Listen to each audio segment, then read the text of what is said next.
다니다 보면 이 끝날 시간에 빨리 끝났으면 좋겠다 뭐 이런 시간 들 때도 있는데 왜 내일까지 하자 소리 아무도 안 할까. 네, 오늘 참 잘 오셨습니다. 여러분 오늘 저녁 많이 기다렸습니다. 왜냐하면 우리 교회가 그동안의 지난 역사 속에 걸어왔던 것들이 이제 한하의 전환점이 되어져서 이제 새로운 역사를 향하여 가는 그런 전환기가 되었으면 좋겠다. 우리 장로님의 그 애절한 기도대로 그렇게 일어나는 그 밤이다. 마지막이 아니라 이제 시작하는 밤이다. 네, 고맙습니다. 한 번은 청주에 우리 고신척과 비슷한 그 교단의 특색을 가지고 있는 합동척이 있습니다. 거기에 한 교회가 제게 전화가 왔어요. 우리 집회를 한번 하자는 거예요. 그래서 이제 그 교단이 어디예요? 그랬더니 이제 합동척이요. 잘 모르는 분이세요. 그래서 이제 물어서 갔습니다. 주일부터 이제 거기에는 이제 금요일부터 시작해서 금, 토, 일, 주일까지 이렇게 3일간 했는데 금요일에 이제 저녁에 막 찾아서 가서 어두울 때 도착을 했죠. 했는데 제가 차를 가지고 딱 들어갔는데 주차장 입구에서요. 쭉 이렇게 사람들이 이렇게 쫙 서 있더라고요. 정장을 입었던 젊은 분들이. 제가 차를 주차를 딱 하니까 제 차는 문을 열고요 하는데 제가 갑자기 조폭투모가 된 것 같아서 뭐 쫙 도의를 해가지고 있는데 집사님들이 이제 저를 맞이한다고 대기하고 있는 거죠. 그리고 이제 다시 인도를 받아서 엘리베이터를 타고 딱 도착하니까 엘리베이터 문이 열리니까 장로님들이 저를 또 6분이 딱 서 계신 거예요. 뭐 이렇게 무섭게 들어갔어요. 무섭게 들어가서 집회를 하려고 이제 시작을 하고 여러분 할렐루야 그랬더니요. 거기 교회는 우리처럼 굉장히 전통적이고 보수적인 교단인데 거기서 제가 여러분 할렐루야라고 했더니요. 전부 다 일제히 아멘 이러는 거예요. 저는요 얼마나 놀랐는지 몰라. 할렐루야. 나 이렇게 일러줬는데도 못해 알겠죠? 할렐루야. 아멘. 네네. 이게 안 돼. 이게 지금 아멘도 겨우 나왔는데 뭐 손까지 얹어라. 이게 뭐 무리인 것 같긴 해요. 근데 그게요 1시간 내내 제가 아멘 하라 소리 안 했는데 전체 남자 성도들이 아멘 하는데 교회가 이제 너무 많이들 모이니까 뭐 복도에까지 무릎 꿇고 쫙 앉아서 말씀을 듣더라고요. 참 좋았습니다. 행복했죠. 근데 우리 교회는 제가 이렇게 와서 보니까 참 고요하면서도 깊이가 있다. 이렇게라도 이해 안 하면 내가 돌아버릴 것 같아서. 근데 실제로 그럴 것 같아, 그죠? 네, 그럴 것 같아요. 제게는 또 하나의 그 가슴이 벅차오르는 우리 교회에서의 말씀 잔치를 함께 섬기고 있다라고 이렇게 생각하고 있습니다. 그래서 이제는 마지막 시간이 아니고 이제는 시작이다. 제가 1990년도에 처음으로 목사 안수를 받는 날 우리 김장한 목사님이 저를 데리고 미국으로 갔습니다. 미국에 3주간의 목사님의 집회를 따라서 수행하면서 이렇게 쭉 따라다녔는데 그때 제일 먼저 도착한 곳이 어디냐면 뉴욕이었습니다. 근데 뉴욕에 도착해서 목사님의 집회를 하기 이전에 제가 처음 갔으니까 미국을 처음 갔으니까 저에게 이제 투어를 이렇게 시켜주는 거죠. 뉴욕에 제일 먼저 간 데가 어디냐면 그 센트럴 파크 중앙공원이라고 하는 곳에 갔습니다. 제가 뭐 지금은 너무 잘 돼 있었는데 그 당시에는 그다지 그렇게 깨끗하지 못했습니다. 근데 거기는 저는 이제 좋은 쪽이 아니고요. 절반 정도는 괜찮은데 절반 정도는 별로 좋지 않았습니다. 저를 이렇게 가이드 해주셨던 분이 저를 차를 태우고 이제 소위 할렘가라고 하는 곳을 저를 데리고 쭉 들어갔습니다. 들어가는 순간에 깜짝 놀랐습니다. 아니 여기가 무슨 미국이냐. 그 당시 미국은 세계 최고의 복지국가라고 소문이 나 있었고 모든 가난한 사람이 전혀 없는 그런 나라다 이렇게 이제 인식되고 있었는데 거기 갔더니요 길거리에 사람들이 절벽에 늘어져 있고요 건물은 도대체 도와줄 수가 없었고요 뭐 이거는 사람이 사는 동네가 아닌 것 같은 느낌이 들 정도로 황폐해져 있었습니다. 저는 이해가 안 됐습니다. 그래서 물었죠. 아니 미국이 복지국가고 세계에서 제일 부자들이 사는 나라인데 어떻게 이렇게 내 국가에서 내팽개쳐 놓습니까? 라고 물었더니 그렇지 않다는 거예요. 나라에서는 전혀 무직자들에게 한 달에 기초생활비를 준대요. 그런데요 그런데 어떻게 저렇게 돼 있습니까? 라고 물었더니 그 기초생활비를 받으면 그날 저녁 아무리 오래 가도 그 다음날 점심시간이 되면 다 써버린다는 거예요. 써버리고 나머지 28일 동안은 그냥 저렇게 산다는 거예요. 그들에게는 내일이 없습니다. 그건 내일이 없는 거예요. 그냥 오늘만 그냥 잘 먹고 그냥 배부르고 있으면 그냥 끝인 거예요. 뭐 내일 내가 무엇을 하고 내일 어떤 준비를 하고는 그들의 생각 속에, 그들의 단어 속에는 내일이 없었습니다. 지난 수년 전에 우리 한국에 큰 역사가 하나 일어났습니다. 예수 절대로 믿을 수 없었던 한 사람이 예수를 믿는 사건이 벌어졌습니다. 우리나라의 최고의 국문학자였던 이어령 교수라는 분이 예수를 믿게 된 거예요. 이거는 뭐 우리 사회에, 한국 사회에 놀라운 기적과 같은 일이다. 그 사람은 절대로 예수를 믿을 사람이 아니라고 다들 믿고 있었던 그가 예수를 믿습니다. 이건 뭐 대단한 일이죠. 그분이 쓴 오래전에 쓴 책 중에 이런 책이 있습니다. 우리 대한민국은 외세의 침입을 수도 없이 받았는데 그 수도 없이 받게 됐던 배경에는 순수한 우리 한글에는 미래라고 하는 단어가 없다는 거예요. 미래에 해당되는 한글이 없대, 두 글자로. 그러니까 과거라고 하는 것은 어제라고 하는 단어가 있고 현재라고 하는 한문에는 오늘이라는 한글이 있는데 내일에 해당되는 우리나라의 순수한 한글이 두 글자로 된 것이 없대요. 그래서 우리의 조상들은 항상 과거만 있는 거예요. 여러분 10대 손두가 영의정을 지냈고 뭐 이런 거 있잖아요. 그죠? 뭐 그냥 족보 붙들고 있죠. 뭐 이삿짐 가면은 족보책이 쫙 꽂지. 이게 뭐 굉장한 자랑이요. 자기는 초라하게 짝이었고 형편이 살아도 자기 과거의 조상 몇 대 손이 뭐가 했고 뭘 했고 양반이고 이게 뭐 항상 그것만 자랑하고 있는 거야. 그리고 지금 뭐 등 따뜻하고 배부르면 그만이다. 이렇게 살아왔던 우리의 선조들이 있었습니다. 우리에게 내일이 없었죠. 단어 자체가, 생각 자체가 없었습니다. 그런 가운데 우리나라는 수도 없이 지난 불과 1950년까지만 해도 이제 우리는 동족 상전의 피비린내 나는 전쟁 속에 있었습니다. 가난했습니다. 헐벗었습니다. 보릿고개를 겨우겨우 넘겨갔습니다. 비로소 자각하기 시작합니다. 무슨 자각이냐 하면 우리에게는 다시는 이런 가난을 다음 세대에게 물려주지 말자라고 하는 굳은 결의들이 하기 시작됐고, 여러분 교회들, 천막교회들, 저 시골 교회들, 조그만한 교회들, 이런 예배당 중심으로 사람들이 함께 모이기 시작하면서 복음이 전도되어지고 그 복음을 가지고 내일에 대한 소망, 하늘에 대한 소망, 다음에 대한 소망을 가지기 시작하면서 다음 세대, 우리 다음 세대만큼은 가난을 우리가 이렇게 물려주지 말자. 그래서 허리띠를 졸라매고 정말 치열하게 삶을 살아온 결과가 지금 우리가 누리고 있는 이 삶의 결과입니다. 우리 교회 와보니까 여기는 지금 이 시간에는 이 3세대가 있는 것 같아요. 3세대. 한 세대는 신세대. 그죠? 신세대가 있습니다. 뭐 연령층으로 얘기한다면 뭐 이게 20대, 30대 뭐 이런 사람이 신세대. 한번 우리 한번 알 겸 해서 신세대라고 생각하는 분 한번 손 들어봐요. 신세대라고 생각하는 분. 네. 믿음으로 손든 분도 많아요. 네. 좋죠. 그죠? 믿음으로 신세대다. 네. 이 세대층이 이제 구분하는 여러 가지 방법들 중에 하나가 있습니다. 뭐가 있냐면은 세대 구분하는 거죠. 스마트폰입니다. 스마트폰. 이 스마트폰을 보고 신세대는요, 문자가 딱 오잖아요. 그러면 문자가 오는 즉시 양손을 가지고 적극적으로 답을 막 합니다. 그러면 이 신세대예요. 그 다음 세대가 무슨 세대냐면, 간세대가 있어. 간세대.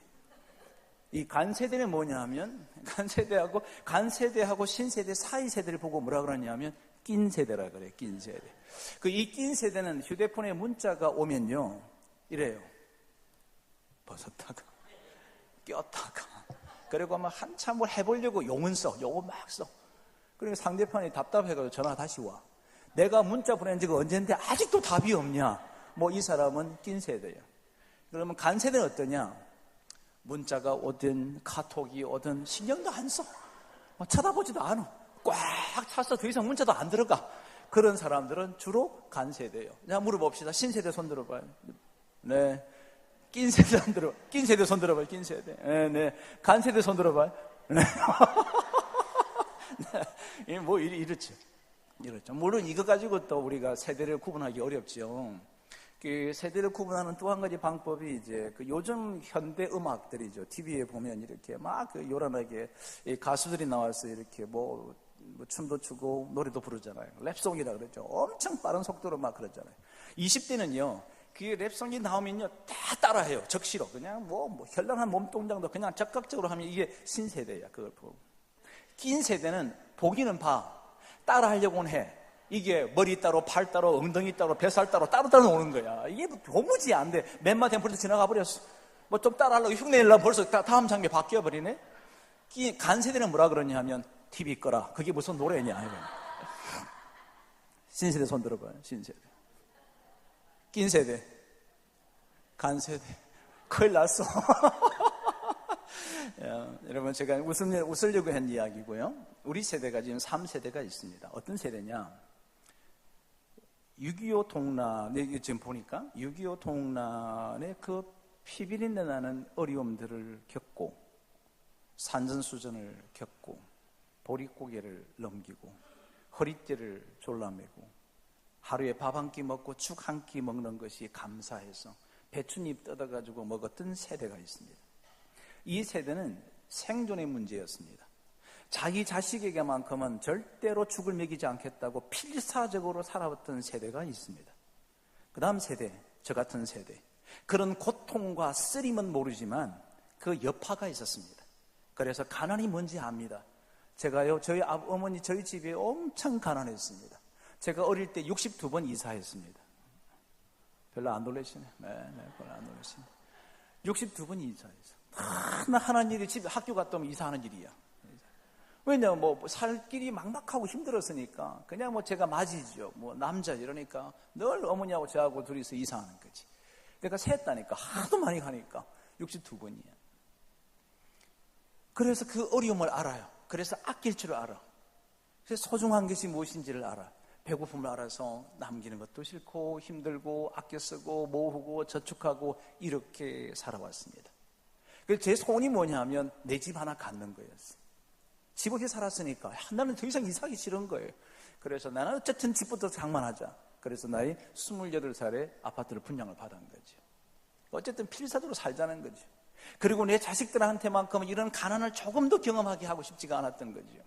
나는 우리 식구들, 우리 애들과 동생들과 함께 5명이 한 방에서 살았습니다. 한 방에서. 저희 식구 전체가 가스 중독으로 다 죽게 됐는데 하나님이 저에게 제일 구석에 농 밑에서 자게 해가지고 제가 깬 거예요. 제가 안 깨서 우리 형제들 5명이 다 죽어버렸어요. 그래서 제가 깨어나서 제가 시청되면서 우리 막내를 안고 키웠는데 이 막내가 그냥 거품 물고 그 죽어가는 상태에서 제가 깨어났습니다. 우리 형제들 다 살리게 됐던 배경, 그렇게 어려움을 살면서 우리 애들한테만큼은 내가 각방에 있게 하고 싶다는 생각이 들었던 거죠. 그래서 아이들에게 줬습니다. 이 애들은 과거의 아픔과 쓰림, 고통 전혀 모릅니다. 부족한 거 없이 그냥 살아와서 그래도 경건히 살아왔던 저희 세대들이 갖고 있던 그 고난과 고통의 길도 잘 모릅니다. 그냥 누리는 거예요. 그냥 가는 거예요. 그냥 이것이 처음부터 있었던 것처럼 살아가는 세대가 있습니다. 그죠? 그 세대가 지금의 세대입니다.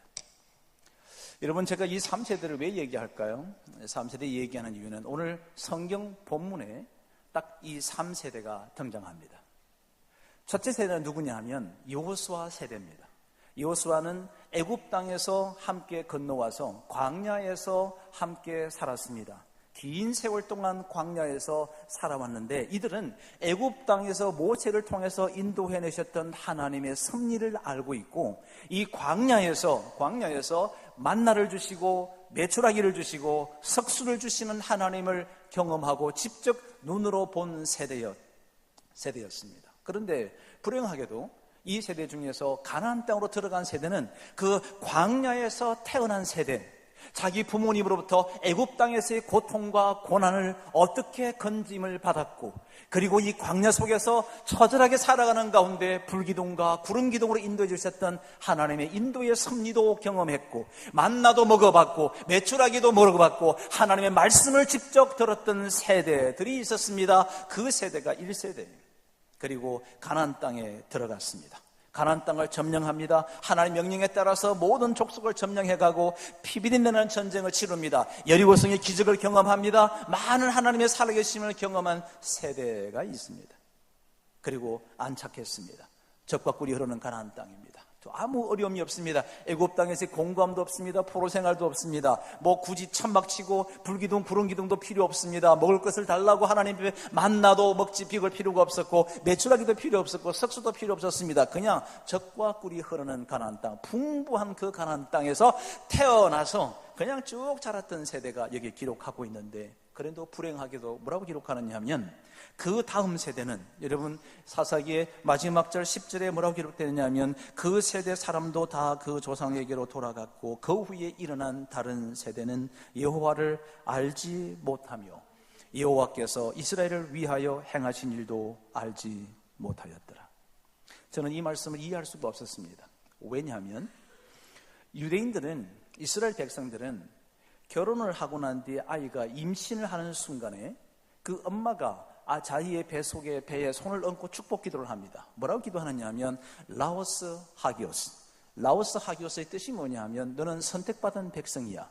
그리고 이 아이가 임신하고 난 뒤에 이 태교를 하는데, 태교가 뭐냐 하면 모세 오경을 아침부터 시작해서 저녁 끝날 때까지 모세 오경을 읽어주는 거예요. 그러니까 계속 하나님 말씀만 듣고 배 속에서 자라나는 거예요. 선택받은 백성이야. 축복 기도 받고 이렇게 태어나요. 그리고 눈을 뜨는 순간부터 그가 알아듣든 이해하든 모르고 관계없이 계속 눈을 뜨 태어난 순간부터 아이가 자랄 때까지 끊임없이 얘기하는 것은 그에게 하나님의 모세오경 말씀을 얘기합니다. 그리고 또 하나 얘기합니다. 구전. 우리 조상 말이야, 이 수백 년 전의 조상들이 애굽 땅에서 이렇게 살아왔단다. 그런데 말이야, 이런 고난과 눈물과 아픔 속에서도, 그리고 하나님이 그를 모세를 통해서 이끌어 주셨고, 광야에서 우리가 유리하고 있을 때 하나님께서는 뜨거운 햇볕을 가리기 구름 기둥으로 세우셔서 너희 조상들을 인도하고 너희 할아버지가 그렇게 살아, 이것을요 그냥 계속 반복적으로 얘기하는 거예요. 그런 세대인데, 아니 그랬던 자녀들이 그 다음 세대는 여호와를 알지 못했고 여호와께서 이스라엘 백성들에게 행하셨던 것을 알지 못하더라는 이 말이 왜 기록되었을까? 왜 기록되었을까? 여러분, 이거예요. 여러분 자녀들이 교회는 와요. 교회는 하나님이 누군지 얘기 들어요. 성경 공부도 해요. 그런데 뭐라고요? 그들은 하나님을 알지 못하고 하나님께서 어떻게 행하시는지를 알지 못하더라, 이 말이에요. 이건 무슨 의미할까요? 하나님을 경험하지 못했다는 것입니다. 오늘 우리 한국교회가, 아니 어쩌면 우리 교회들이 이렇게 아름다운 성전 내부의 인테리어를 많은 돈을 들여서 만들었습니다. 그리고 우리 아이들이 초등학교 유아실 어린이들, 그리고 초등학교 아이들, 또 중고등부 청년들이 함께 절비하게 다가옵니다. 정말 그들이 하나님을 안다고 할 수 있을까요? 그들이 정말 살아계신 하나님을 경험했다고 얘기할 수 있을까요? 우리의 다음 세대가 참 우리가 처절하게 만났던 예수 그리스도, 내게 피 묻은 복음, 예수 그리스도 나를 위해서 십자가에 죽으셨다는 이 놀라운 고백 앞에 눈물을 흘리며 밤새도록 울부짖었던 우리들이 만났던 그 예수님을 우리의 자녀들은 과연 만났을까요? 우리의 다음 세대, 우리 주일학교 아이들이 풍족합니다. 부족한 것이 없습니다. 교회에서 모든 것을 다 지불해 줍니다. 간식도 줍니다. 부족한 게 없습니다. 그리고 파워포인트도 만들어 줍니다. 놀이도 합니다. 모든 걸 다 공급해 누리고 있습니다. 젖과 꿀이 흐르는 가나안 땅에 있을 수 있습니다. 그랬던 우리의 다음 세대가 하나님을 알지 못하였고 하나님께서 그의 조상들에게 행했던 것을 알지 못하였다라고 한다면 우리 이 섬김들이 어떤 의미가 있을까요? 어떤 의미가 있을까요? 제가 주일 와서 우리 교회 이렇게 한 바퀴 쭉 돌아봤습니다. 다 돌아보지는 않았습니다, 일부러. 근데 이제 우리 여기도 지금 첫날부터 제가 말씀드렸는데, 우리 교회가 지금 연령층이 굉장히 높은 편입니다. 도시의 평균 연령이 건강한 교회가 청장년이 42세가 되어야 합니다. 42세가. 우리의 젊은이들 도대체 지금 어디 있냐 하는 거죠. 우리의 30대들은 이 집회가 3일 동안 진행되는 동안에 단 한 번도 오지 않는 그 이유가 무엇이 있다고 생각하십니까? 무엇이 있다고 생각하나요? 우리는 정말 다음 세대에서 우리 성도들이, 여러분들이 지금 1세대인데 이 교회를 세웠던 세대, 이 교회가 정말 어릴 때 수십 년 전부터 세워왔던 세대가 어쩌면 여기 많이 계시지 않을 수도 있습니다. 그 중간부터 세웠던 세대. 이곳에서 태어났던 여러분의 자녀들 세대가 있을 겁니다. 여러분 그 다음 세대들 도대체 어디서 찾을 수 있습니까? 우리끼리 함께 은혜 받고 우리끼리 다 좋은 거 좋은데 우리 그 다음 세대는 도대체 누가 책임질 것이며 이 그 다음 세대들은 어떻게 그들은 하나님을 만나야 할까요? 우리의 존재 이유가 뭘까요? 내 신앙을 누리고 내 종교 생활을 하는데 아무런 문제 없도록 내가 모든 필요를 내게 맞게끔, 우리들에 맞게끔, 우리들의 청장년들에게, 장년들에게 맞게끔 모든 것이 구성되어 있다고 한다면 다음 세대는 어디에서 하나님을 경험하며 어디에서 하나님을 만나며 어디에서 그들의 비전을 찾고 어디에서 하나님의 사람이 되기를 꿈꿀 수 있을까요? 우리 교회 예산이 얼마인지 저는 모릅니다. 그런데 우리들이 많은 그 예산 중에서 정말 우리의 다음 세대를 위하여, 주일학교 아이들, 학생부를 위하여, 더 어린아이를 위해서, 영아를 위하여 참 우리가 얼마나 많은 비중을 두고 그들에게 에너지를 집중하고 있습니까? 우리 교회 공간이 얼만큼 전체가 몇 평인지는 모르지만 이 연금평 총 몇 평 중에서 다음 세대를 위하여 우리가 그들에게 제공하고 있는 공간은 도대체 얼마나 될까요? 그들이 어디서 꿈을 꿉니까? 어디서 하나님을 경험합니까? 어디서 하나님을 찬양할 수 있습니까? 어디에서 그들은 함께 하나님 서로 주셨던 하나님의 비전을 함께 꿈꾸며 함께 부둥켜 안으며 함께 기도하는 공간은 도대체 어디에 있어야 할까요? 다음 세대를 위해. 우리는 간세대입니다. 우리는 조금 불편해도 괜찮잖아요. 우리가 그냥 드러놓을 공간이 없으면 그냥 이게 누워도 괜찮아요. 근데 30대 이 성전에 와서 눕지 못합니다. 30대 어른들이 장악하고 있는 식당 밑에 가서 30대가 밥을 먹는 거 결코 쉽지 않습니다. 어떻게 하시겠어요? 여러분, 우리는 진지하게 생각해 볼 필요가 있습니다. 내가 교회에 와서 밥 먹으러 갔더니 다 시어머니 같은 분이 앉아 있어. 그분들을 섬기고 같이 밥 먹으면 얼마나 행복해. 그죠? 네. 쉬울까요? 왜 다음 세대를 생각하지 않을까요? 우리 교회의 희망은 여러분에게 있기보다 이 다음 세대를 위하여 우리가 무엇을 도대체 해야 할 것인가를 이제부터 구체적으로 생각하고 고민하고 만들어가는 것이 이제부터 시작이라는 것입니다. 사랑하는 여러분, 이제 우리의 꿈과 기도가 바뀌어야 합니다. 내가 하나님 앞에 신앙생활을 잘 해내는 것, 이것도 중요합니다. 우리가 만났던 그 주님, 내가 경험된 주님, 내가 경험했던 그 하나님이 우리의 다음 세대들도, 여러분이 이 교회에서 여러분의 가정에서 떠났던 세대들, 흩어진 세대들이 있습니다. 뭐 서울이든 어디를 다 흩어진 세대들이 있습니다. 여러분이 진짜 그 자녀들이 하나님을 만났을까요?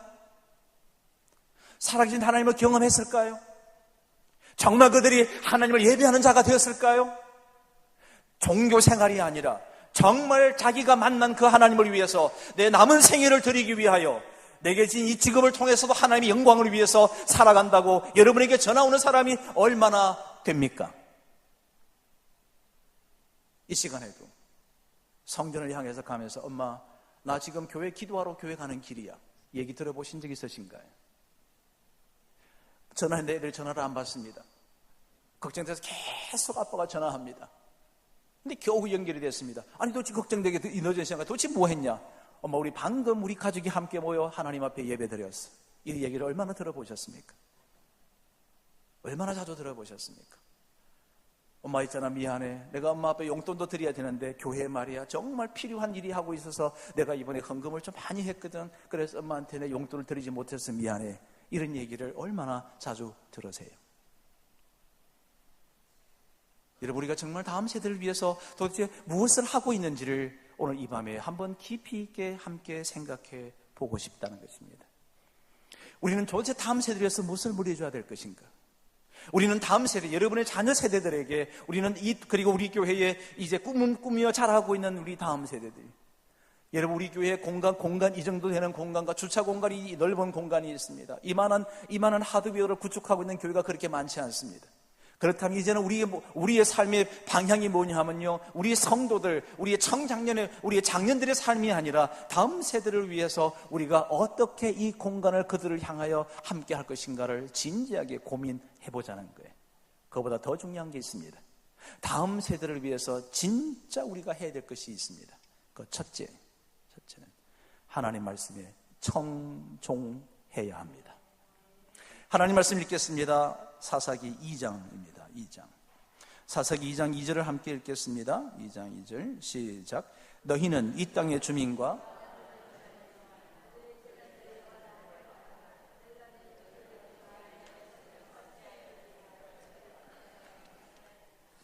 읽으셨어요? 좀 천천히 읽어요. 저도 물도 좀 마시고 그러게 확 다 읽어버리세요. 이게 보면 너희는 이 땅의 주민과 언약을 맺지 말며 그들의 제단들을 헐라고 내가 얘기했거늘 너희가 내 목소리를 듣지 아니하였으니 어찌하여 그리하였느냐. 이건 개정개혁판이고 요 앞전의 성경 어떻게 기록되어 있냐면 이랬습니다. 내가 제단을 헐라 하였거늘 너희가 내 말을 청종치 아니하였도다. 그리함이 어쩌미뇨. 청종치 아니하였도다. 그리함이 어쩌미뇨. 우리는 얼마나 많은 말씀을 청하는지 몰라요. 뭐라 하네요? 종하지 않습니다. 종하지 않습니다. 우리는 수시간 동안, 수많은 세월 동안 하나님 말씀을 청했습니다. 그런데 종하지 않습니다. 그래서 주께서 이렇게 말씀하십니다. 너희가 내가 이렇게 살라고 너희들 주의 종을 통하여 말씀하였거늘 어찌하여 너희가 내 말을 청종치 아니하였느냐. 그리함이 어쩌미뇨. 우리 다음 세대에게 무엇을 물려줘야 되느냐고요? 유산? 여러분의 부동산? 여러분의 통장들? 여러분의 땅 문서? 이거 여러분이 물려줄 거라고 생각하시죠? 아니요. 성경에는 그런 거 물려주라는 얘기는 단 한 편도 없습니다. 뭐라고요? 청종하는 것을 물려주라는 거예요. 청종하는 거. 아이를 데리고 교회 와서 예배를 드립니다. 하나님 말씀이 주옥 같은 말씀이 선포됩니다. 그 말씀을 다 듣습니다. 그런데 그대로 살지 않습니다. 자녀가 그걸 보는 거지요. 다음 세대가 그걸 보는 거지요. 아, 신앙생활은 이렇게 하는 거구나. 말씀을 듣고 아멘하고 고개 숙이고 기도는 하지만 안 살아도 되는 거구나. 이게 지금 우리가 다음 세대에게 하고 있는 거예요. 청종하지 않는 거예요. 아멘하고 그렇게 말씀으로 살겠습니다 다짐했는데 종하지 않는 거예요. 옆 사람에게 한번 물어봐요. 청종하시나요? 청만 하시나요? 한번 물어봐요. 한번 진작에 물어봐요. 대답은 듣지 말고. 네. 청종하느냐, 청종하느냐. 제가 그 전방에서 이제 군 생활을 하려고 갔을 그때쯤에 그 우리나라의 유명한 장군이 한 분 계셨습니다. 그 당시는 이제 안수 집사님으로 그 사단장으로 부임을 했습니다. 근데 그때 마침 제가 아는 목사님 한 분이 군목으로 결혼 안 하신 목사님인데 군목으로 대의를 달고 그게 같은 사단에 군목 목사님으로 부임을 한 거예요. 같은 동시. 그래서 이제 첫 사단장이 부임을 하면서 이게 이제 그 사단 본부에 있는 그 예배당으로 이제 하나님 앞에 감사 예배를 드리러 오고 목사님도 취임 예배를 함께 드리는 날이었습니다. 목사님은 이제 계급을 떼고 목사 가운을 입고 예배를 인도했고 이 장군 안수 집사님은 양쪽에 별 2개를 달고 그리고 참모들 쫙 다 데리고 앞에 쫙 앉아가지고 이제 예배를 드리는 거예요. 하나님 말씀이 전거되어졌습니다. 그리고 다 끝났습니다. 이제 목사님이 딱 내려가려고 그러니까 이 안수 이 집사님이신데 이 집사님이 자기 권사님하고 2분이 무릎을 딱 꿇으면 지금 총각 목사님 29. 총각 목사님한테 무릎을 딱 꿇는 거예요. 목사님, 이 사단의 복음화를 위해서 저를 하나님께서 이곳에 보내셨으니까 제가 여기서 임기 동안에 이 사단의 모든 병사들이 복음화가 될 수 있도록 제가 최선을 다할 수 있도록 저를 위해서 축복 기도해 주십시오 라고 하니까 목사님이, 이 젊은 목사님이 이 2분을 어깨 위에 머리 위에 손을 얹고 축복 기도를 해드린 거예요. 그리고 탁 일어서더니 이 사단장이 이렇게 군대니까 목사님 명령만 하십시오. 목사님 말씀하시면 무조건 하겠습니다. 이렇게 된 거예요. 그러니까 목사님이 아무 준비가 안 되다 갑자기 무슨 말씀인데 하시면 그대로 하겠습니다. 얼떨결에 뭐라고 그랬냐. 아무것도 모르는 상태니까 얼떨결에 뭐라고 그랬냐면 그러면 집사님 매 주일날 10시 30분까지 나오셔서 안내 좀 쓰십시오. 누구한테 지금? 사단장한테 얼떨결에 나온 게 안내 쓰라고 나온 거예요. 그 말을 하는 순간에 자기 입에서 나는 이 말을 왜 하는지 모르겠더라 하는 거지. 그리고 어쨌든 그 말씀이 알겠습니다 하고 격려하고는 그냥 가신 거예요. 그 다음날 일주일 내내 동안 이 목사님이 건심이 된 거예요. 지금 다른 사람도 아니고 사단장 별 2개 단 사단장 보고 주일에 30분 전에 나와서 안내 서라 그러니까 여러분 군대 교회는요 이게 본당이 있으면 계단이 이렇게 쭉 있어요. 계단 타고 쫙 올라와서 그 다음에 예배당 들어가거든요. 그렇게 되어 있는 구조가 거의 대부분이었습니다. 안내 어디서 서느냐면 계단 밑에서 서. 그리고 정복을 입고 와서 안내를 서라 한 거예요. 별 2개를 달고 장군 모자를 쓰고. 여러분 안내 쓸 때 주일날 뭐 해요? 이거 끼고 있지, 그죠? 이거 뭐지? 이거 주보. 이거 딱 끼고 있다가 이제 자, 여러분 우리 성도가 들어옵니다. 누가 먼저 인사해요? 안내가 해요? 들어오는 사람이 인사해요? 그렇지. 안내가 먼저. 장군이 저기 병사 성충형이 딱 달고 막 줄 서서 오고 있는데 딱 이러고 있는 거예요. 그런데 가만히 가까이 오면 올수록 보니까 이게 보통 예사로운 사람이 아니야. 양쪽에 별이 뻗떡뻗떡 떠 있는 사단장이 지금 1등병한테 지금 2등병한테 뭐 하고 있냐 격려하고 있네. 야, 이게요. 군 내용에 막 군대에 쫙 퍼진 거야. 야, 너희들 장군한테 격려 받아본 적 있냐? 없지. 어떻게 성충이 한계가 장군한테 격려를 어떻게 받아봅니까? 근데 교회 가면 받는다. 그 다음 주부터요, 막 아이들이 구름대 같이 오는 거, 그거를 처음부터 격려하고 있는 게 앞에서 이제 안내하니까. 여러분, 신앙은 딱 하나로 결정나. 청종하는 거예요. 많은 것을 아는 게 전혀 중요하지 않아. 여러분, 성경 66권을 다 떼고 30만 장을 다 읽었다 하더라도 종하지 않으면 거리함이 어쩌미냐. 거리함이 어쩌미냐. 거리함이 어쩌미냐. 여러분의 다음 자녀들에게, 다음 세대들에게 무엇을 줘야 될까요? 하나님 말씀이 선포됩니다. 우리 주일학교 아이들, 학생부 아이들, 청년들이 무엇을 볼까요? 우리 먼저 믿었던 저와 여러분이 하나님 말씀이 증거되는 대로 그대로 아멘한 대로 이 문을 나서는 순간부터 그렇게 살아가는 것을 주라는 거예요. 그것을 보여주라는 거예요. 그것을 여러분 다음 세대를 위해서 우리가 살아가야 되는 가장 첫 번째가 뭐냐면 청종하는 것입니다. 청종. 하나님 말씀하신 대로 그대로 살아가려고 몸부림치는 것. 이게 다음 세대를 위해서 우리가 할 일 첫 번째. 여러분, 사랑하는 여러분, 청하지 말고 청종하기를 바랍니다. 우리 옆 사람에게 고백하겠습니다. 청종하겠습니다. 이렇게 한번 인사하고. 그래가 이제 부부가 앉아보니 그래, 안 하기만 해보라 말이지. 그죠? 청종하라는 청종. 두 번째, 다음 세대를 위해서 우리가 할 일이 무엇일까요? 성경 말씀 읽겠습니다.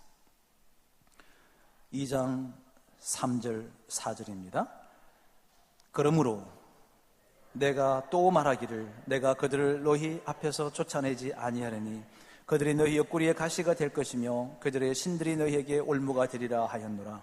여호와의 사자가 이스라엘 모든 자손에게 이 말씀을 이름에 백성이 소리를 높여 운지라. 회개하는 것입니다. 다음 세대에게 물려줘야 될 것이, 다음 세대에서 우리가 할 일이 뭐냐면 회개하는 것입니다. 회개하는 것. 여러분, 성숙한 성도에게 나타나는 세 가지 징표가 있습니다.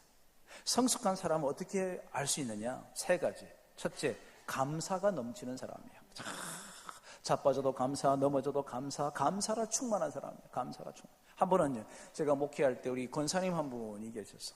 73세 꼬부랑 할머니. 이분은 지팡이 짚지 않으면 일어나지를 못해. 그런데 이분은 얼굴 표정이요, 얼마나 밝은지 그냥 항상 피자만 드신 사람처럼 그래. 피자를 왜 먹어요? 얼굴을 피자. 네, 피자. 피자만 드신 분처럼 항상 웃어. 여러분처럼. 옆 사람 봐봐. 항상 웃잖아. 그렇죠? 그렇게 항상 웃으신 분이셨어요. 근데 이분은 우리 교회에서 집까지가 거리가 얼마냐면 걸어서 오면 20분, 차를 타면 2분이야. 그런데 절대로 차를 안 타. 항상 걸어다녀. 왜 걸어다니냐면 걸어다니면서 전도하려고. 따라합니다. 어쩜 나랑 똑같노? 시작. 그냥 따라하는 거지. 뭐가 그리 사냐 물은 게 아니잖아. 한번 따라합니다. 어쩜 나랑 똑같노? 민망하니까 웃으면서 하면 돼요. 그냥. 그죠? 이분은요, 차를 안 타. 꼬부랑 할머니인데. 한겨울입니다. 수원이 유달리 추운 동네예요. 그러니까 이분이 이제 눈이 엄청 오는데, 이거 아무래도 불안한 거. 이분 또 걸어올 거니까. 이 자빠지면 큰일 나잖아, 노인네가. 그래서 이제 밖에 나와서 가만히 보고 있었어. 아니나 다를까. 유권사님이 차만 눈보라 치는데도 걸어오는 거예요, 지금. 이 지팡이 짚고. 그래서 빨리 부목사님 보고 빨리 가서 마중 나오라고, 빨리 가보라고. 막 쫓아가. 가는 중에요. 자빠졌네. 큰일 났네, 이제. 큰일 났다. 이거 고관절이 깨지거나 뭐 문제가 생기면 심각하잖아, 그죠? 그래, 막 이 양반이 뛰어가서, 목사님이 뛰어가서 이제 이렇게 세우고 하는데 막 이제 모시고 오는 거지. 일어나는데 보니까 멀리서 봐도, 아이고, 또 저번 또 감사한다, 또 하겠다 싶었어. 진짜로 그래. 그래서 저기 오더라고. 타고 오더니, 권사님, 내가 차 좀 타라 그랬잖아. 했더니, 아유, 목사님요, 하나님께 얼마나 감사한지 모르고 이러는 거야. 아니, 자빠지는 거 뭐가 그래 감사해요? 내가 물었어. 그랬더니 이러는 거야.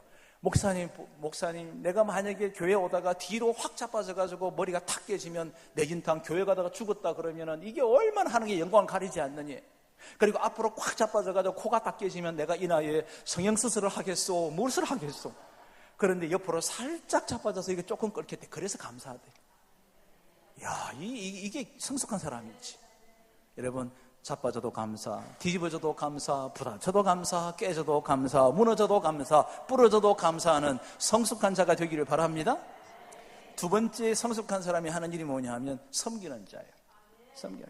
섬김이 있는 자리가 기쁜 거예요. 섬기는 것이 너무 기쁜 거죠. 섬기는 것 자체가 기쁘고 섬김이 행복하고 섬기는, 왜냐하면 주님께서 말씀하시기를 내가 섬김을 받으러 온 것이 아니라 도리어 너희를 섬기려 함이라. 섬기는 예수님처럼 살아가는 거예요. 세 번째가 뭐냐면 오늘 두 번째 다음 세대에 할 일인 회개하는 것입니다. 회개하라는 거죠. 여러분 하나님 말씀을 듣고 그 말씀대로 살지 못한 것 때문에 눈물 흘리면서 기도해 본 적이 언제였습니까? 있긴 하셨나요? 아이가 교회를 같이 왔습니다. 아빠가 말씀을 듣고는 침묵이 흐르기 시작합니다. 보통 때 같으면 얘들아 같이 가자, 오늘 같이 바깥에서 교회에서 밥 먹지 말고 나가서 함께 외식하자 막 이러고 했더니 아빠가 아무 소리 하지 않습니다. 조용히 빨리 가자. 그러고는 차를 태워서 가는데 이동하는 거리 20분 동안에 말 한마디도 하지 않습니다. 긴장 상태가 막 차 안에서 감돌기 시작합니다. 여보 왜 그래? 당신 왜 그래? 갑자기 왜 그래? 아빠 도대체 왜 그러세요? 막 이렇게 하는데도 말 대꾸하지 않습니다. 그리고 차를 파킹하고는 아빠 자기 집으로 아파트로 신속하게 올라가더니 방문을, 안방을 들어가고 문을 잠궈 놓고는 들어가서 30분 동안 대성통곡을 하는 거예요. 땅을 치고 하나님 앞에 계속 한참이나 있다가 나왔습니다. 밖에는 아주 침묵을 지키고 있지. 그러나 막 눈이 퉁퉁 부어서 나옵니다. 아이가 묻습니다. 아빠 무슨 일이 있냐고. 그때 이 아빠가 이렇게 얘기합니다. 얘야, 오늘 내가 교회를 갔는데 하나님께서 목사님을 통해서 내게 이런 말씀을 주셨단다. 그런데 말이야, 내가 그 말씀대로 살아본 적이 한 번도 없었단다. 그런데 거기에서 주변에 많은 사람들 때문에 울고 싶은데 울지를 못해서 이 참고 왔다가 내가 이곳에서 터졌단다. 이 말을 듣는 여러분 다음 세대 어떻게 살 것 같아요? 우리는 예배가 끝나면 신속하게 식당으로 내려갑니다. 신속하게. 조금 천천히 내려가도 밥을 주는데도 무조건 일찍 내려가야 돼. 자리 빼앗길까봐, 혹시 밥이 떨어지게 될까봐 그냥 신속하게. 하나님 말씀이 선거되어졌습니다. 내 마음을 찌릅니다. 마음이 찔립니다. 심령이 상해져 있습니다. 그리고 가슴 아픈 일이 생겨졌습니다. 누구도 함께 축도가 끝나고 자리에 앉아 머리를 박고 하나님께 회개하며 눈물을 터뜨리는 사람이 없습니다. 다음 세대가 무엇을 보고 자랄까요? 뻔뻔한 신앙생활을 보고 자라는 거예요. 아무런 달라지는 게 아무것도 없는 거예요. 그냥 그대로 살지 않아도 회개하지 않습니다. 이렇게 살려고 건면해도 다시 붙들고 주님 앞에 살지 못한 것 때문에 가슴을 치며 애통해하지 않습니다. 애통해하는 자는 복이 있나니 하나님이 받으시는 제사는 상한 심령이라. 상한 심령, 애통해하는 자, 그 자를 찾으시는 거죠. 이 하나님의 백성들, 오늘 사사기 본문에 나오니까 이스라엘 백성들이 하나님 말씀이 그들에게 선포되자 그들이 뭐라고 얘기하느냐 하면 이렇게 얘기합니다. 여호와의 사자가 이스라엘 모든 자손들에게 이 말씀을 이름에 백성이 소리를 높여 운지라. 울었다는 거예요.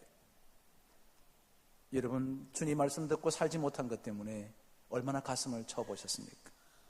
하나님 말씀대로 살지 못한 것 때문에 정말 금식하며 하나님 앞에 대성통곡해 본 적은 언제였습니까? 하나님 말씀을 듣고 식당 내려가면 말씀 다 잊어버립니다. 그리고도 나는 예배를 드렸다고 얘기합니다. 누가 봐요? 다음 세대가. 아무런 감동의 변화가 없고 영적인 변화가 없는, 이 너무나도 변하면 굳어져 있고 또 굳어져 있고 또 굳어지고 어두움 속에 있는 우리의 영혼들을 우리 다음 세대가 보고 있습니다. 누가 느껴요? 영적인 세계는 영이 압니다. 우리 주일학교 아이들이 여러분의 모습을 봅니다. 여러분의 표정을 봅니다. 그 속에 눈이 부어있는 사람이 없습니다. 눈물 흘린 자국도 없습니다. 그들을 그렇게 바라보고 있는 거예요. 모든 것이 잘 되고 있는 것입니다. 조금 더 부족하며 살아가고 있는 것만 바라보고 있는 다음 세대, 그들 속에 정말 하나님을 경험할 수 있을까요? 하나님께서 우리 백성에게, 우리나라에, 저와 여러분에게 어떻게 역사하셨는지를 그들은 과연 알 수 있을까요? 우리가 다음 세대를 위해서 할 일이 있습니다. 회개하는 것입니다. 하나님 말씀이 전거되면 그렇게 살지 못한 것 때문에 가슴을 치며 눈물 흘리며 통곡하는 것을 다음 세대가 볼 때 우리 교회는 새로운 비전을 바라보고 새로운 영적인 힘을 얻게 될 것을 확실히 믿습니다. 어떤 사람이 다음 세대가 이 교회로 오느냐고요? 여러분이 이 교회가 복임이 될 때, 그래서 성경이 이렇게 기록합니다. 그러므로 그곳을 이름하여 복임이라 하고, 이 복임이 뭐냐면 우는 자들이라는 뜻입니다. 우는 자들. 야, 저 교회는 어떻게 된 바인지 성도들이 그냥 말씀만 끝나면 다 회개하고 가슴 치고 애통해하고 막 상한 심령으로 주님 앞에 고백하고 이러고 있는 교회들아, 그게 영적인 파워예요. 영적인 힘은 저와 여러분이 회개하고 우리 교회가 복임이 될 때, 우는 자들이 함께 모여 있을 때, 말씀대로 살지 못한 것 때문에 가슴을 치고 애통해하는 사람들이 있을 때, 의에 줄이고 목마른 자들이 모여 있을 때, 상한 심령으로 주 앞에 서 있는 사람들, 다소곳이 있는 사람들, 이런 사람들이 모인 교회, 그게 진정한 교회, 살아계신 교회, 다음 세대가 꿈꾸는 교회. 오늘 저와 여러분, 우리가 섬기는 우리 교회가 그런 교회가 되기를 진심으로 바랍니다. 복임이 되기를 바랍니다. 네, 그럼요. 우리 교회가 그런 교회가 돼야지요. 세 번째, 다음 세대를 위해서 우리가 할 일이 뭘까요? 오늘 말씀 5절을 같이 읽겠습니다. 5절입니다. 5절 시작.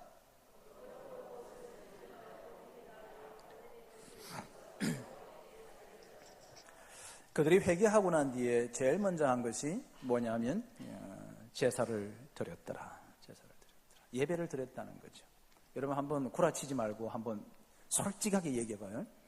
나는 집에서 일주일 동안에 나 혼자라도, 나 홀로 예배를 드리더라도 가정 예배를 항상 드리고 있다. 항상 드리고 있는 분은 말고 일주일에 한 번 이상 가정에서 예배를 드리고 있다. 손 내려봐요. 네, 감사합니다. 네, 너무 아름다운 우리 교회 공동체야. 다 예배 드리지. 제가 처음 결혼할 때는 평신도였습니다. 제가 식구 이제 집으로 갔는데 그 사촌 형제들이 총 11명이에요. 11명 중에서 9명이 목사예요. 두 명 중에 한 명은 장로님이고 한 분은 안수 집사예요. 나는 평성도예요. 평신도. 다 그런 집. 딱 정확히 9시 되면 이 장인들은 장로님이셨는데 이 장로님이 9시가 딱 되면 다 모이래. 예배 드린다고. 쫙 모여. 그럼 장로님이 순서를 정해줘. 오늘은 아무개 목사님, 꼭 이제 아들이지만 자식이지만 목사님이라 불러. 목사님이 오늘 설교하시고 아무개 목사님이 기도하시고 이런 찬양인도는 누가 하시고 딱 지명해서 순서를 정해놔. 그럼 정각 9시. 아니 하필 딱 뉴스 보고 싶을 그때 딱 예배 드려. 그럼 이렇게 얘기하는 거예요. 여러분 너희들이 보고 싶은 게 뉴스지.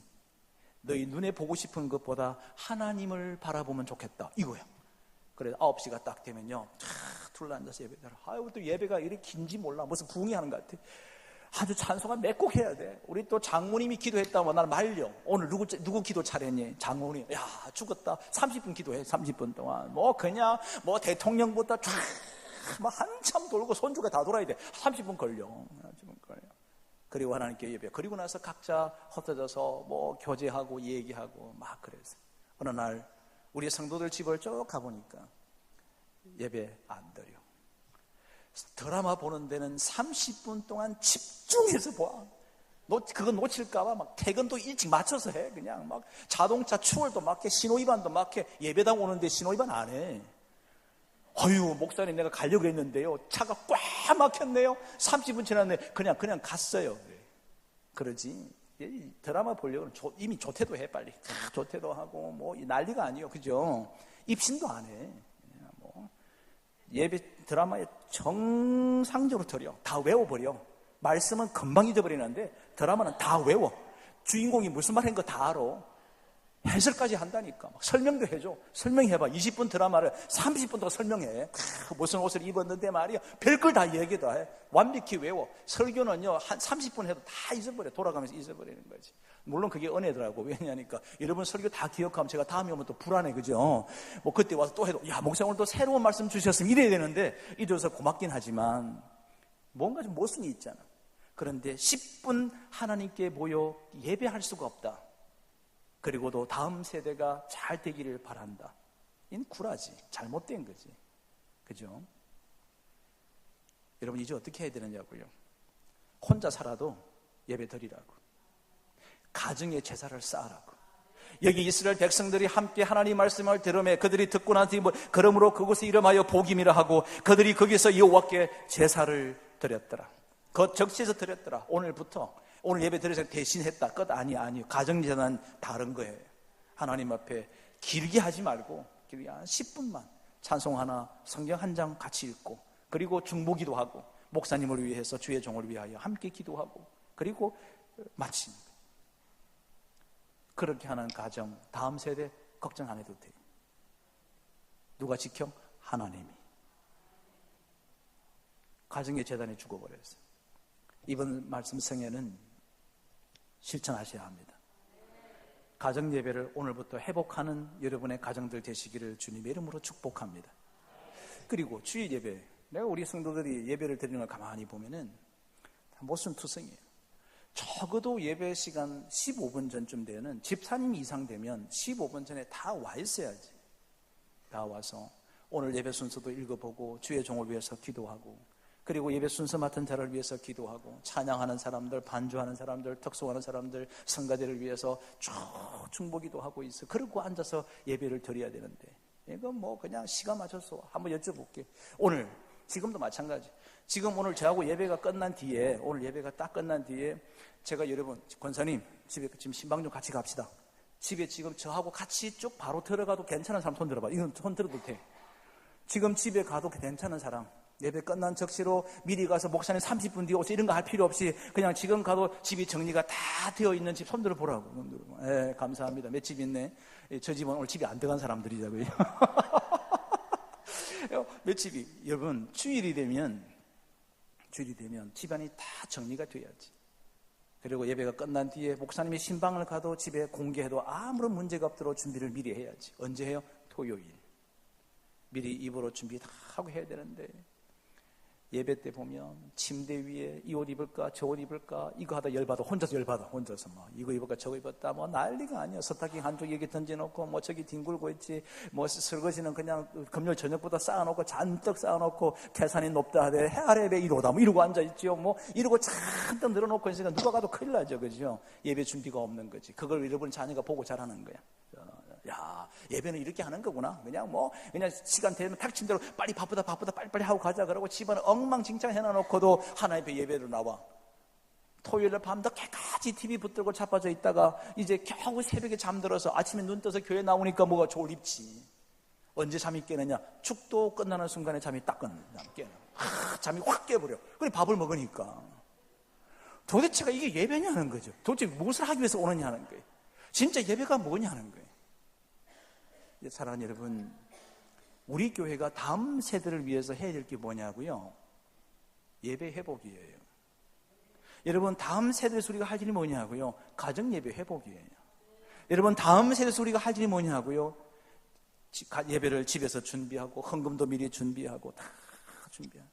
제가 처음 신앙생활 할 때 저희 어른들이 금요일이 되면은 은행 가서 신권으로 받고, 그죠? 깨끗한 새 돈을 하나님께 드린다고 미리 다 준비해. 월급을 가지고 오면은 분류를 미리 다 끝내. 그리고 그걸 새 돈을 다 바꿔서 다 해놓고, 새 돈이 없을 때는 다림질해서 진짜로. 뭐 여러분 다 그렇게 하시고 계시죠? 제가 이 끝말이 올라갈 때는 안 한다는 확실성이 있을 때 끝말이 올라가는 거예요. 뭐 다림질 하면서 그게 뭐예요? 마음이거든. 예배는 여러분 준비하는 것이 예배예요. 예배는 준비하는 거야. 준비를 너무 잘했어. 너무 잘하고 왔더니 교회 왔더니 너무 졸려.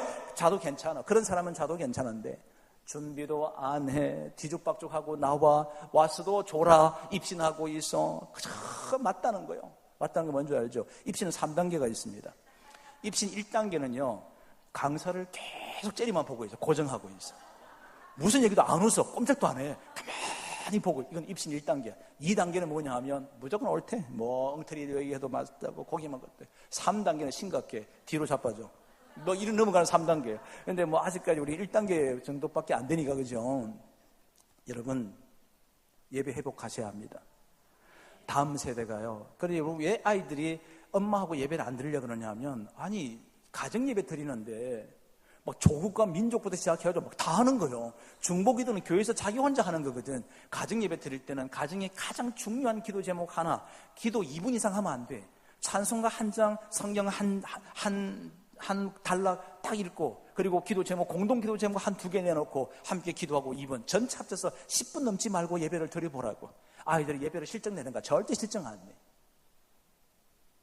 그러니까 애들이 예배가 무서워, 그죠? 우리 애들도 그래. 엄마가 기도한다고 막 도망가려 그래. 그날은 왜 그리 바쁜지 몰라. 하여튼 뭐. 왠지 엄마가 기도하면 그냥 줄중장창 다 나오니까.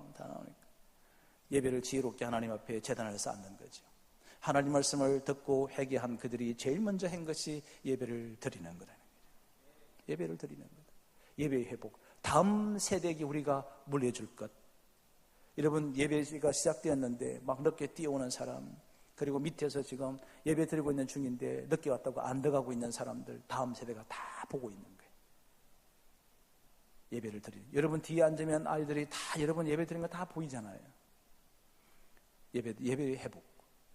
저는 저와 여러분의 삶이 정말 다음 세대를 위해서 우리의 가정 예배가 회복되고 교회를 예배 드리는 예배의 자세와 태도가 회복되어지는 아름다운 공동체를 세울 수 있게 되기를 진심으로 부탁드리며 축복합니다. 예배 드리셔야 합니다. 예배를 회복해야 합니다. 그런데 제가 오늘 여러분이 지금 이번 7분의 말씀들을 쭉 나누었습니다. 참 많은 말씀들을 나누었죠. 보통 한 번 할 때 뭐 새벽기도 2번 빼고는 거의 1시간 가까이 말씀을 전거했습니다. 말씀을 많이 했죠. 그런데 이 말씀이 끝나고 나면 다 잊어버리더라고요. 이 망각이 있는가 봐. 그죠? 뭐 잘 잊어버리시는 거죠. 한 번은 우리 대구에서 있는 목사님이 우리 함께 이렇게 1박 2일 세미나를 하는데 한번 둘러앉아가지고 각 교회에 망각증 환자들 한번 2박 하는 시간이 벌어졌어요. 인천에 있던 대표 목사님 한 분 이러는 거. 우리 교회에 권사님 한 분이 있는데 이분은 자부가 둘이래요. 근데 작은 자부는 굉장히 살갑대요. 그냥 어머니 하고 뭐 이렇게 난리가 치는데 이 큰 자부는 생전에 그냥 선물도 할 줄 모르고요. 전화도 할 줄 모른대. 1년에 딱 2번 만났는데 명절 때 2번 다운. 선물을 할 줄 모른대. 이 권사님이 평생 소원이 뭐냐면 큰 자부한테 선물 하나 받아보는 거예요. 그런데 아이고 이 큰 며느리가 다니는 교회에 집회가 있었네. 섬김을 다하라는 말씀을 듣고 은혜가 돼가지고 시어머니한테 처음으로 결혼한 지 4년 만에 선물을 했네. 선물이 뭐냐면 권사회 갈 때 폭신폭신한 신발 신으라고 그 옛날에 그 만두 신발 같은 거 있잖아. 폭신폭신한 효자 신발. 그걸 사줬네. 이 어머니가 권사님이 감동이 돼가지고요. 그거를 잘 보관했다가 주일날 신으려고 보관했네. 드디어 주일이 됐어. 아무리 신발장을 뒤집고 봐도 이게 신발이 어딘지 몰라. 옷장을 뒤집어놔도 없어. 창고를 집을 싹 다 뒤집어. 왜냐 지금 며느리 사준 신발 신고 교회 가라 그랬는데 이거 신고 가야 되는데 이게 나와야지. 안 나오는 거예요. 여러분 연세 드신 분들이요 막 이렇게 스트레스가 쌓이고 나면 뭐가 먹고 싶어요? 목이 막 타거든요. 그래서 냉장고 문을 딱 여니까 세상에 냉장고에 신발 2개가 딱 올라가 있는 거예요. 거기 있는 거를 몰라. 잊어버린 거지. 그랬더니 대구에 있는 목사님이 아유 그거는 별거 아니래. 별거 아니래. 여기 권사님은 한일은 8월이 됐는데 보통 우리 권사님들 보면 백을 이렇게 들고 앉다가 나중에 좀 불안하고 한참 도로를 걸을 때는요 안 잊어버리려고 팔짱에 이렇게 끼고 다니잖아. 그죠? 이렇게 막 끼고 걸어가. 이번 너무 더워가 대구가 우리나라에 덥잖아요. 더워가지고는 빵집에 들린 거예요. 빵집에 들어가서는 목이 갈증이 나고 더우니까 시원한 물 줘요. 해가지고 주전자에도 이만한 주전자를 주니까 거기다 물을 한 바퀴에다 펄펄펄 마셨네. 그래 마시고 나서 이제 빵도 하나 먹고 뭐 얼음도 먹고 몸을 좀 식혔다가 나갔는데 지나가는 사람들마다 자기를 보고 자꾸 웃더라는 거예요. 왜 웃지? 하도 이상해서 애기 엄마가 오길래 애기 엄마 이래봐. 나보고 왜 웃어요? 그랬더니 그 할머니 그 팔에 낀 거 안 봤니? 팔이 뭐가 있냐 가방이지 하고 봤더니 세상에 주전자를 끼고 나왔네. 예, 가방을 들고 나온다고 잊어버리고 주전자를 끼고 나온 거예요. 그랬더니 저기 목사님 한 분이 그거는 초보래 초보. 우리 교회에 중증 이 망각증이 있는 분이 계시대. 어떤 분이냐 했더니 하루는 주일이 됐는데 아침 10시에 안내서라고 한복을 입고 나오는데 이분이 권사님이 양쪽에 붕대를 막 안고 왔더래. 아니 권사님 지금 그 나이에 지금 무슨 성형수술 하셔서 도대체 얼굴이 왜 그래 왔냐 했더니 아이고 목사님 내 말 좀 들어보래. 내가 오늘 주일날 입고 나오려고 한복을 타랬대. 그런데요 전화가 왔대. 얼른 받았대. 지금 뭔 말인지도 몰라, 지금. 그 내가, 이쪽은 왜 그러냐니까. 전화가 2번 왔대. 웃으려고 한 거예요. 여러분, 잊어버릴 수 있지. 그런데 안 잊는 방법 가르쳐 드릴게. 하나님 말씀을 잊어버리지 않는 것 방법. 제가 여러분 이번 집회 때 계속 했던 게 뭔지 아십니까? 결단하십시오. 똑같이 오늘 말씀 주신 것 갖고 붙들고 기도하십시오. 그 말씀 주신 걸 갖고 기도하면 그 말씀 절대 잊어버리지 않습니다. 주의 성령께서 우리의 영혼을 새롭게 하실 것입니다. 말씀 우리를 새롭게 하실 것입니다. 여러분, 예배, 다음 세대를 위해서 우리 교회가 이제 이번 주부터 예배를 회복해야 합니다.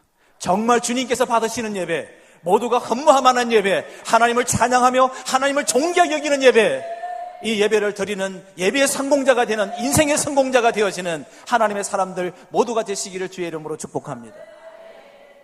4번째, 다음 세대를 위해서 우리가 할 일이 뭘까요? 쭉 건너뛰겠습니다. 18절의 말씀입니다. 2장 18절 함께 읽겠습니다. 여호와께서 그들을 위하여 사사들을 세우실 때에는 그 사사와 함께 하셨고 그 사사가 사는 날 동안에는 여호와께서 그들을 대적의 손에서 구원하셨으니 이는 그들이 대적에게 압박과 괴롭게 함을 받아 슬피 부러지므로 여호와께서 뜻을 돌이키셨음이니라. 민족의 사사를 세우는 것입니다. 여러분, 좋은 교회, 건강한 교회, 영향력을 주는 교회에 그렇지 않은 교회의 차이점. 좋은 교회는 그 교회 출신들이 이제 이 전국의 많은 곳에 나가서 영향력을 주는 사람들이 많이 배출되는 교회가 좋은 교회예요. 그러니까 교회는 하는 일이 뭐냐 하면 다음 세대의 사사를 세우는 것이다. 여러분, 우리 교회의 청년들이 이곳에서 꿈을 꾸고 그들이 비전을 발견하고 하나님의 사람이 되고 잘 훈련이 되어져서 이제 이 땅의 교수로, 사업가로, 또 의사로, 법조인으로, 법조인들로, 또 사업을 만드는 사람들로, 창업하는 사람들로, 각기각층의 필요한 요소들, 정치인들로, 목회자로, 장로님들로 각기각층의 많은 사람들이 우리 교회를 통해서 배출되어지는 교회, 진짜 교회예요. 그래서 다음 세대를 세우라는 거예요. 우리 교회가 총력을 기울여서 다음 세대 청년들이 일어나고 30대가 함께 하나님을 섬기고 20대, 10대들이 그들이 꿈을 꾸고 아이들이 여기서 주님을 경험하고 주님을 만나는 교회, 민족의 사사가 세워지는 교회, 그런 교회를 세워가는 우리 교회가 되기를 진심으로 바랍니다. 안성이라고 하는 곳이 있습니다. 안성에는 이렇게 길게 되어 있어가지고 아래쪽 안성은 굉장히 도심이 되어 있고요. 북쪽으로는 강원도가 붙어 있어가지고 이거는 날씨도 강원도 날씨 같고요. 뭐 경기도 같지 않은 느낌이 드는 곳에 하루는 목사님 한 분이 전화가 온 거예요. 김 목사님, 저를 좀 도와주셔야 되겠는데 제가 이번에 은퇴를 합니다. 은퇴 마지막 기념으로 집회를 하고 싶은데 목사님을 꼭 모시고 싶다는 거예요. 그래서 제가 알겠습니다 하고 이제 갔죠. 금요일부터 주일에 이제 은퇴식을 하는데 금요일부터 집회를 쭉 했습니다. 금요일이 됐는데 그 교회는 자그마한 교회입니다. 전체 교인 80명이에요. 80명 밖에 모이지 않는 게. 그런데 오후에 예배를, 오전 예배 인도하고 오후 2시에 이제 마지막 예배를 드리면서 은퇴식을 같이 하는데 그때 사람들이 굉장히 많이 모이는, 전부 정장을 하고 다 모이는데 80명. 예배당은 100명 들어가는 교회인데 80명이 있는 성도가 있고 순서 맡으신 분들 몇 명이 오고 나머지 80명이 가서 그건 한 200명 가까이가 예배당에 쫙 서고 바깥에 서고 뭐 복도에 앉고 여기 강당에 다 올라와서 다 앉았습니다. 그리고 마지막 집회를 한 거예요. 나는 궁금한 거예요. 저분들을 보니까 목사 같기도 하고 뭐 이런 것 같은데 도대체 저분들이 누군지 궁금해 죽겠더라고요. 그래서 이제 예배를 다 드리고 난 뒤에 물었죠. 도대체 오늘 여기 오신 분들 도대체 어떤 분이냐 그랬더니 이 교회가 46년 됐는데 46년 동안에 여기서 자라가지고 나갔던 사람들이 80여 명이 왔는데 이 중에 32명이 목사이고 그리고 17명이 장로님들이고 나머지 그들이 법조인 뭐 이런 각기각층 사회각층의 인사들이 다 되어져서 모 교회 자기를 양육하고 길러줬던 그 목사님이 은퇴한다 하니까 다 모인 거예요. 교회가 사이즈가 얼마나 크냐, 역사가 얼마나 되었느냐, 그 교회가 얼마나 매력 있게끔 아름답게 건축을 했느냐, 인테리어를 했느냐는 전혀 중요하지 않습니다. 어디에 있든 얼마나 모이든 어떤 규모가 있든지 중요하지 않습니다. 중요한 것은 그 교회 출신들 가운데 우리나라에 이 땅에 사사들이 얼마나 많이 배출시켰냐는 거예요. 이제 저와 여러분이 우리의 먼저 여기 계시는 하나님의 교회를 지금까지 헌신하며 섬겨왔던 여러분들의 세대들이 이제 우리 교회를 통해서 무엇을 기대해야 되느냐 하면 다음 세대 우리 민족의 사사들이 세워날 수 있도록 이곳에서 많은 주의 종들이, 많은 장로님들이, 많은 정치, 사회, 경제 모든 분야의 각계각층의 지도자들이 우리 교회를 통하여 우리 교회 출신들이 많이 배출되어질 수 있는 교회를 꿈꾸시기를 주의 이름으로 축복합니다. 그게 살아있는 교회예요. 살아있는 교회. 그것이 자랑이 되어야 됩니다. 우리 교회 출신들이, 우리 교회 창립 기념일이 되면 이 우리 쪽의 출신들이 함께 쫙 모여서 주차장 넓어서 얼마나 좋아, 막 다 갖다 대 내려와서 함께 하나님을 찬양하는데 이런 꿈을 꾸라는 거예요. 헛되졌던 우리 주교회 출신들이 각계 사회 각계 각층에서 영향력을 주고 있는 사람들이 함께 모여 하나님을 찬양하는 그 창립 기념 예배를 드리는 그런 교회. 다음 세대를 위해서 정말로 해야 될 것은 민족의 사사를 세우는 교회. 우리 교회가 그런 교회가 되어지기를 진심으로 바랍니다. 서울의 상도동이라고 하는 곳이 있습니다. 성결교회가 있는데 한 1,300명 출석하는 교회입니다. 그 교회에 컨설팅을 했습니다. 그런데 장로님이 12분인데 장로님들하고 인터뷰를 이렇게 쭉 하고 있는데 한 장로님이 이러는 거예요. 목사님, 저는 이 교회를 떠날 수가 없대. 왜 그래요? 그랬더니 자기가 중앙대학교 바로 뒤에 있는데 자기가 부산에서 올라와서 학교에 중앙대학교로 왔는데 이 중앙대학교 와서 외무고시 공부하려고 하는데 가난하고 힘들고 막 이러고 있는데 이 교회에 장학금을 주는 제도가 있는 거예요. 중앙대학교 그리고 거기 중대하고 또 우리 기독교 성실대 이런 데 학교가 있는데 거기 학생들에게 항상 장학금을 다 대주는, 이 장로님이 거기 학생으로 왔다가 장학금을 교회에서 주는 장학금으로 공부를 다 하고 외모고시 패스를 했어요. 그래서 사무관으로서 일하고 있는 거예요. 행정관이 돼가지고 차관까지 가려고 준비하고 있는 상태에 만난 거예요. 자기는 이 교회를 떠날 수가 없대. 왜냐하면 이 교회를 통해서 자기는 이 땅에 필요한 사람이 되어져서 살고 있다는 거예요. 우리 교회 해야 될 일이 뭐라고요? 다음 세대를 키우셔야죠. 다음 세대를 섬겨야죠. 다음 세대가 머물 곳이 있어야죠. 다음 세대에게 투입해야죠. 다음 세대에게 헌신해야죠. 그래서 이곳에서 그들이 하나님의 비전과 하나님의 꿈을 가지며 이 세계 세상을 향하여 담대히 주의 복음을 들고 나아가 그들이 각계각층의 전문가가 되어져서 세상에 영향력을 주는 사람들이 우리 교회를 통하여 배출되어져서 어디에 가든지 내 이 꿈은 내가 섬겼던 강주 언성교회를 통하여 내가 하나님의 비전을 발견했고 내게 꿈을 주셨고 이 꿈으로 인한 내가 자랐으며 이것을 통하여 내가 이만큼 왔노라고 그들 입에서 간증이 될 수 있는 교회, 이런 교회를 세우는 여러분들 모두가 되기를 주의 이름으로 축복합니다. 우리 그런 교회를 세우자는 것입니다. 그러면 끝으로 도대체 우리는 다음 세대를 위해서 도대체 무엇을 해야 할까요? 같이 하겠습니다. 본이 되자. 네, 본이 되자. 모본이 되자는 것입니다. 본이 되자. 제가 이제 성전 건축을 하고 목회를 하는 중에 우리 집사님 한 분이 저하고 나이가 똑같은 집사님이 이제 저희 교회로 오셨어요. 이제 이분이 아버님이 중학교 교장 선생님 출신이십니다. 이 권사님이 좀 세상을 일찍 떠나셨어요. 이번에 은퇴하셔서 충주에서 있다가 혼자 계셨으니까 자식들이 큰아들은 미국 가 있고 뭐 둘째 아들은 수원에 와 있고 셋째는 서울에서 뭐 살고 있고 막 이렇게 흩어져 사니까 이 둘째가 이제 큰형이 나가 있으니까 자기가 모셔야 되겠다. 이분이 이제 그 불치의 병이 완 거예요. 치료가 불가능한 거죠. 그래서 모시고 와서 저희 교회로 오신 거예요. 장로님이세요. 장로님. 이수영이라고 하는 장로님이신데 이분이 오셨어요. 자기 둘째 아들하고 저하고 나이가 똑같았잖아요. 그때 나이가 제가 불과 39밖에 안 됐으니까 얼마나 젊었어요. 어리죠. 그렇죠. 근데 이 장로님이요, 저를 목사님이라고, 나는 이렇게 극진히 섬기는 장로님 처음 봤어요. 정말 극진히 섬기는. 이분은 내 영적인 아버지였습니다. 그리고 실제 제 아버지보다 훨씬 저를 사랑해 주셨습니다. 실제로 제가 우리 아버님에게 얘기했으니까, 대놓고 얘기했으니까 제 아버님이라 부를 만큼 그런 장로님이셨어요. 근데 이 장로님이 유언이 있습니다. 이제 병이 점점 깊어져 가시고 불치니까 치유가 안 되시는 병이라서 이분의 유언이 뭐냐면 희한한 유언이죠. 목사님, 내가 세상의 마지막 눈을 감는 그 순간에 내가 주의 종의 얼굴을 보고 눈을 감고 싶다는 거예요. 이것을 꼭 지켜달라는 거예요. 그래서 주님 만나면 도대체 나는 주님, 내가 마지막 주님께서 보내셨던 주의 종의 얼굴을 보고 내가 주님께 왔습니다. 이 말을 하고 주님을 만나고 싶다. 약속해달래. 저보고. 약속했죠, 뭐.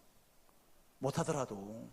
내가 그랬죠. 장로님, 내가 눈앞에 섰을 때 눈은 제대로 뜨십시오. 그랬죠. 뭐, 눈 감고 있다가 나보고 안 왔다 갔다 이렇게 하면 안 되니까. 뭐, 제가 얘기했어요. 그래서 약속을 했습니다. 그런데 이분이 이제 병이 점점 깊어지는데, 우리가 이제 침례교 교단 같은 경우는 아시아 침례교가 있고 세계 침례교 대회가 있습니다. 아시아 침례교 대회가 홍콩에서 열리는데, 제가 그때 뭐 했냐면 성교 분과 위원회였습니다.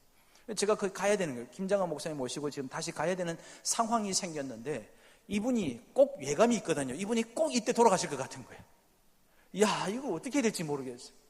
내가 유언을 지켜야 되겠다는 생각이 들어서 제가 아는 목사님한테, 목사님 대신 좀 가. 내가 비행기 다 데려올게. 그래서 이제 비행기도 사드리고 대신 보내고 제가 대기하고 있었죠. 아니나 다를까 새벽 2시에 전화가 온 거예요. 딱 받으니까 그 집사님이요. 알았다고.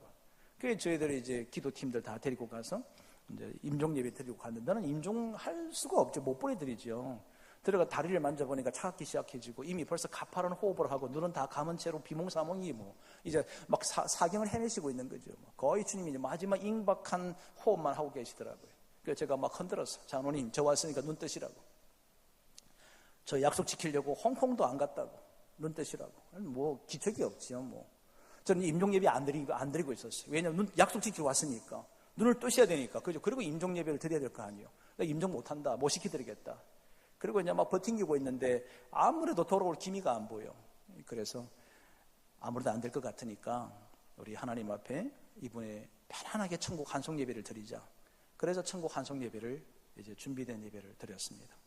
내가 얼마나 많이 울었는지 몰라. 왜냐하면 제가 따뜻한 것을 잘 모르고 자랐거든요. 저희 아버님이 워낙에 저를 엄하게 키우셨습니다. 어릴 때부터 맞다가 볼일 다 본 사람이에요. 하도 많이 맞았어. 이 따뜻함이 뭔지를 잘 몰라. 그래서 이 장로님이 워낙에 따뜻하게 해주셨으니까 나는 이분을 못 보내드리겠는 거예요. 그냥 울면서 예배인도 했죠. 뭐 30분 동안 눈물밖에 안 나. 목이 메이니까 뭐 할 수가 없잖아요. 그리고 예배를 다 끝났는데도 이분은 호흡은 멈추지도 않고 숨은 계속 가파르 계시고 눈은 뜨지 않고, 그래서 다시 장로님의 몸에다 손을 얹고 하나님께 정말 간절히 기도했습니다. 하나님, 저 유언 지키려고 왔는데 이 장로님 눈 한번 뜨게 해주십시오. 제발 눈 한번 뜨고 눈 좀 보고 돌아가셨으면 좋겠습니다. 기도해. 응답이 안 오더라고. 그래서 이제는 이분이 이제 숨이 거두기를 기다리고 있은 거예요. 그냥 날 새자. 그리고 새벽 2시부터 4시가 돼요. 2시간이 지났어요. 그리고 한참 이제 막 다들 이제 지쳐가 있는 상태인데, 저는 지칠 수가 없는 게 이분이 눈을 언제 뜰지 모르니까 그냥 계속 있는데 갑자기요, 호흡을 긴 호흡을 하더니 눈을 탁 뜨시는 거예요. 저는요, 부활하는 줄 알아서 세상에 눈을 정확히 탁 뜨시더라고요. 얼른 가서 장로님, 저 왔어요. 그분 눈앞에 눈 엎드려 놓고, 장로님이 저 왔어요. 그런데 여러분, 저는 그 장로님이 마지막 한마디를 남기게 하고 싶었던 거예요.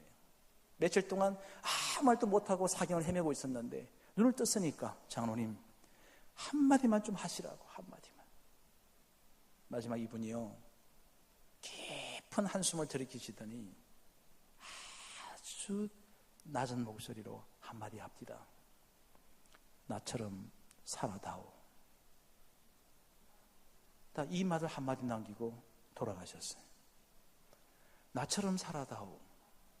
이 한마디를 남기고 가셨는데, 제가 자칭 상주를 자원했습니다. 내가 상주하겠다. 그리고 제가 처음이면서 마지막으로 염을 집적했습니다. 장의사를 불러다 놓고 장의사께서 얘기해 주시는 대로 그대로 제가 다 했어요. 아무도 손 못 대게 해서 제가 다 해드렸어요. 상주니까. 선산이 충주에 있었는데 충주까지 다 내려갔죠. 제가 우리 사무장에 저 운전해 줬는데, 내가 갖고 올라갈 거니까 올라가라고. 이제 하간 예배 다 드리고 난 뒤에 자식들 다 보내고 며느리 다 보내고 손주들 다 보내고 교인들 다 보내놓고 나서 혼자 그분의 묘 앞에 앉았습니다. 그리고 이렇게 얘기했습니다. 장로님, 먼저 가셨는데 저도 언젠가는 주님의 부름을 받고 마지막 임종할 날이 있을 것입니다. 저도 그때 장로님처럼 똑같이, 얘들아, 나처럼 살아다오. 이 말 한마디를 남길 수 있는 인생이고 싶습니다. 제가 그렇게 살겠습니다. 다짐하고 또 다짐하고 또 다짐하고 오늘도 여러분 앞에 서 있습니다. 사랑하는 여러분, 여러분이 인생을 살아다 어느 날 마지막 한마디를 남길 때 무슨 말을 남기고 싶으십니까? 다음 세대에게 무슨 말을 남기고 싶으세요? 지금도 그분을 잊을 수가 없습니다. 아니요, 한순간도 잊어본 적이 없습니다. 내가 나태하고 게으러지고 싶고 안이해지고 싶고 편해지고 싶은 그 순간이 되면 이 장로님의 눈을 순간에 퍽 뜨면서 그 나지막하게 꺼져가는 그 한마디, 나처럼 살아다오. 이 말 한마디가 내 귀에 굉장히 심령 깊은 곳으로 파고드는 소리 때문에 벌떡 일어납니다. 그리고 힘차게 또 나를 채찍질하며 달려가고 있습니다. 사랑하는 여러분, 우리 마지막 그 어느 날 마지막 숨을 거둘 때 마지막 딱 한마디 하라 그러면 우리도 이렇게 하면 어떨까요? 얘들아, 나처럼 살아다오. 우리 이 말 한마디를 남길 수 있는 정말 멋있는 인생, 그런 인생 살아가고 싶습니다.